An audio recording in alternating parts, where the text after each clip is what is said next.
y el circuito de Fusagasugá pertenece al distrito de Cundinamarca. ¿Dónde queda la cabecera de distrito judicial de aquellos juzgados que están ubicados en, pues por el ejemplo que traemos en Fusagasugá, en Arbeláez, en Pandi? Pues queda en Bogotá, porque aquí está la cabecera. Aquí en el edificio de la Avenida La Esperanza no solamente queda el Tribunal Superior de Bogotá, queda el Tribunal Superior de Cundinamarca. Entonces, ¿dónde tiene el domicilio físico el demandante? Otra vez, lo tiene en Fusagasugá. Sí, pero como a quien va a demandar es a la nación, entonces debe dar cumplimiento a lo normado en la regla número 9, es decir, que se demanda ante el juez de la cabecera de distrito.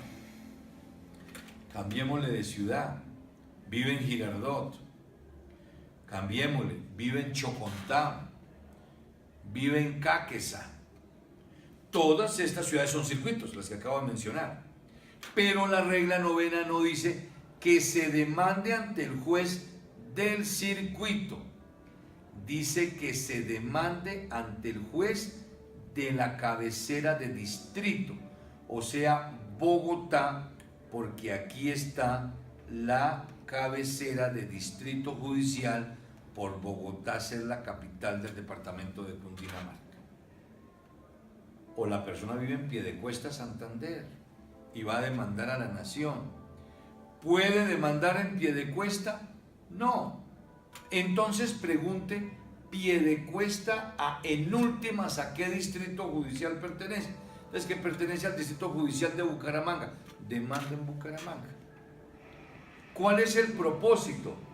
Preservar los dineros, que haya una mayor vigilancia de lo público, que haya una mayor incluso capacidad y conocimiento en el juez, que se siente por demás obligado a estar ajustado a la ley, porque en esa misma ciudad donde está la cabecera de distrito, allí mismo queda, por ejemplo, el seccional de la judicatura, allí mismo queda la procuraduría. Es decir, por lo menos psicológicamente vamos a saber que estamos más controlados, que hay unos mayores ojos que nos están viendo, que es digamos lo que gira en torno a los juzgados estando ubicados en cabeceras de distrito judicial.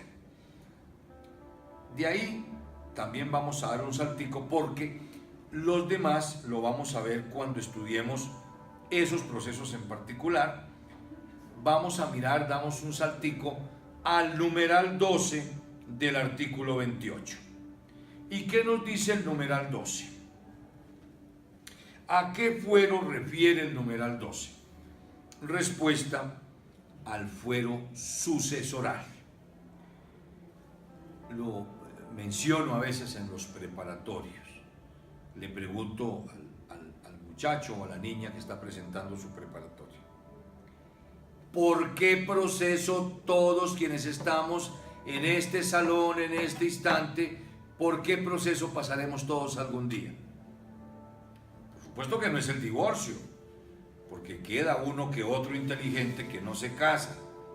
No, por el proceso que necesariamente pasaremos es el proceso de sucesión, y ojalá sea de mayor cuantía, justificar el paso por este mundo. Entonces, allí nos dicen: el juez competente para conocer de la sucesión no es el juez del lugar donde la persona falleció. El juez competente es el del último domicilio del causante. Una persona que la trajeron aquí a Bogotá desde Chaparral, Tolima, por una enfermedad que solo había una clínica, un hospital acá que podía tratar, tenía la infraestructura y el conocimiento para tratar la enfermedad. Alcanzó a estar año y medio el señor aquí en Bogotá en su tratamiento, pero finalmente falleció. Demandamos la sucesión en Bogotá o en Chaparral, Tolima. Respuesta: en Chaparral, Tolima, porque Bogotá fue una mera residencia, fue algo que se dio circunstancialmente por la enfermedad, pero realmente la persona tuvo su domicilio fue en Chaparral y allá se debe provocar el proceso de sucesión. Claro, aclara la norma que si la persona tuvo en vida varios domicilios, el que corresponda al asiento principal de sus negocios. Entonces miremos eso ahí en la parte final del numeral 12. Asiento principal de sus negocios. No es que todo el mundo tenga negocios, porque no todo el mundo es comerciante. No todo el mundo realiza actividades mercantiles para obtener una utilidad o ganancia, o como decía Carlos Marx en su obra El Capital, plusvalía. No, debemos hoy entender en un sentido amplio que el lugar del asiento principal de los negocios pues es donde realizaba su actividad laboral y por la actividad laboral le pagaban un salario. Porque, como muy bien lo decía Carlos Marx en la obra El Capital, el obrero vende su fuerza de trabajo. Muchos vendemos la fuerza de trabajo, a veces no calificada. Por eso, lamentablemente, personas que trabajan muy duro, a la intemperie, al sol y al agua, y ganan el mínimo. Y personas con una preparación académica que sentaditos, pero produciendo, se ganan 9 millones al mes. Entonces, esa es la diferencia. Pero igual, ninguno de estos dos, ni el que gana el mínimo, ni el que gana 900, tiene negocios. Tiene en un sitio de desarrollo de una actividad laboral por la cual le es retribuida mediante el pago de un salario, de un sueldo, comisiones, qué sé yo. Entonces, allí tendríamos que tomarla como el asiento principal de esos negocios. Regla 12, entonces, señores abogados, está regulado el fuero sucesoral. Y de ahí seguimos bajando. El numeral 13 habla de jurisdicción voluntaria, pero eso obviamente cuando lleguemos a jurisdicción voluntaria lo estudiamos. La regla 14, ¿qué nos dice? Aparentemente tendríamos en la regla 14 un fuero concurrente a elección. Realmente no. Primero porque no utiliza ninguna de las palabras que hemos venido señalando como aquellas con las cuales se conoce, se advierte la existencia de un fuero concurrente a elección. Las palabras a elección, a prevención, también, podrá, no las encontramos acá.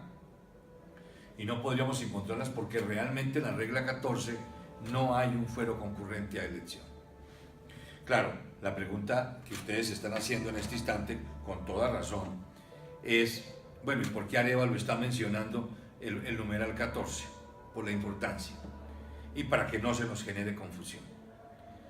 Como lo están viendo ya o lo van a ver próximamente con el maestro de Derecho Probatorio,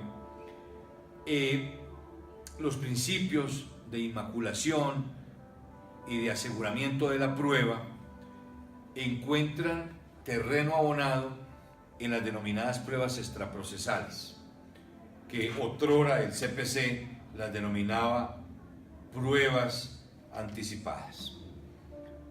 En ese orden de ideas, entonces, cuando vamos a practicar una prueba extraprocesal, es decir, primero practicamos la prueba por la urgencia, por la necesidad de asegurar la prueba de que no se contamine, no se manche, no se mezcle inmaculación. Entonces, hay que practicar la prueba ya. Y luego nos preocupamos por demandar. Luego, en ese orden de ideas, entonces, dice la regla 14, sin que sea estrictamente un fuero concurrente a elección, dice la regla 14, la prueba extraprocesal se podrá solicitar ante uno de dos jueces. Ante el juez del domicilio de la persona con quien se va a cumplir el acto. El acto es la prueba. Aquí la norma no puede decir demandado porque aquí no hay un demandado. Que hay una persona que es citada para un interrogatorio de parte o para una prueba testimonial anticipada.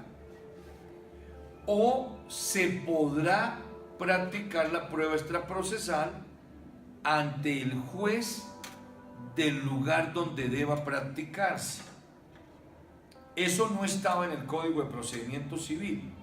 Luego, nos gusta la precisión que está haciendo el Código General del Proceso.